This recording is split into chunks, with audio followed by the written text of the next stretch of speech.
All right, y'all. We're gonna do a really simple, fun project here, and it basically has to do with a wax resist, and we're gonna be making a paint using washable markers. So any type of markers like these will work fine.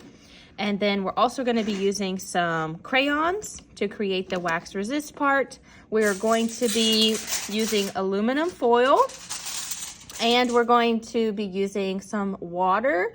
It works best if it's in a spray bottle so you can mist the water. So first thing that you're going to do with crayons is that you are going to create your design. This could be on a blank piece of paper. It could be on one that is cut out in a particular shape. So you're going to want to draw whatever you want to draw. I have used white crayon here because whatever I add in white, as long as you press hard enough, it should still be able to show up and resist the color that we're going to put on top of it. So I have done these already. If you're using one of these, make sure to write your name on the back of it. And there is a side that has more of a raised edge. That's the back. And then there's a side that is a little bit smoother, and that's the side that you want to draw on.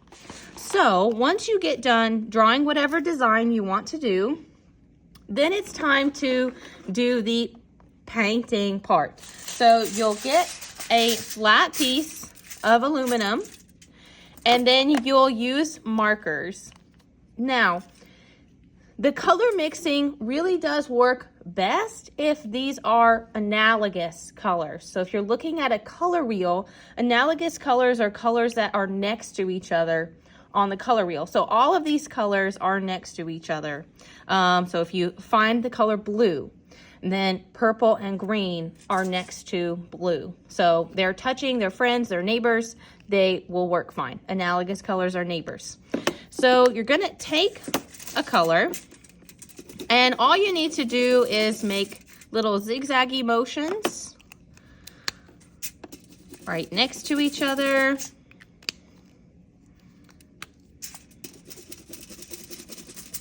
You don't want to go on top. So this light green, I do not want to go on top of the blue because that will mess up my green marker. I just want to color next to it.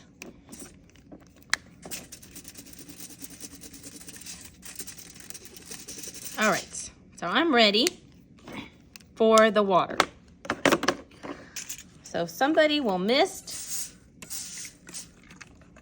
The colors will start to blending together. So the water activates these since these are washable markers. Then you will take your artwork, drawing side down. You should be looking at your name. Place it on top and gently press. And when you peel it up, you should have your background all painted like this. I could actually almost reuse this. So I'm just gonna spread some of this color around since I didn't use a lot of it here. And I'm gonna reprint this. So this is something else I did. I used a white crayon. Can't see it right now. Need to put my name on it. So make sure you have your name on everything because you don't want to get yours mistaken with somebody else. Lay it down. We'll see what happens with the white when I pick it up. It'll create a resist. So anywhere that I added the white crayon, it is resisting the watercolor because it is made out of wax. And then these should dry, probably in about 10 minutes, they'll be completely dry.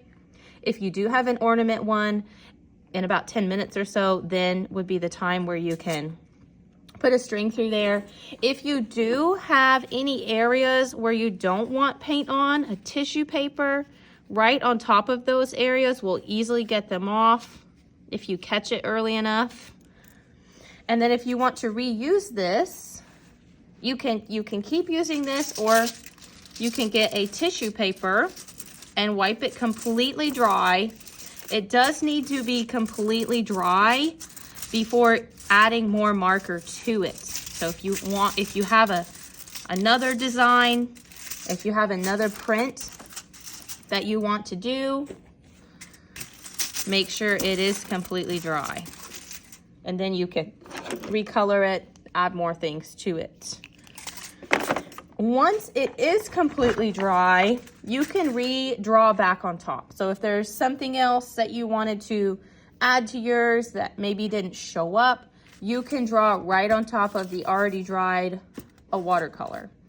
So if you want to make something stand out again, you can do that as well. Have fun, guys!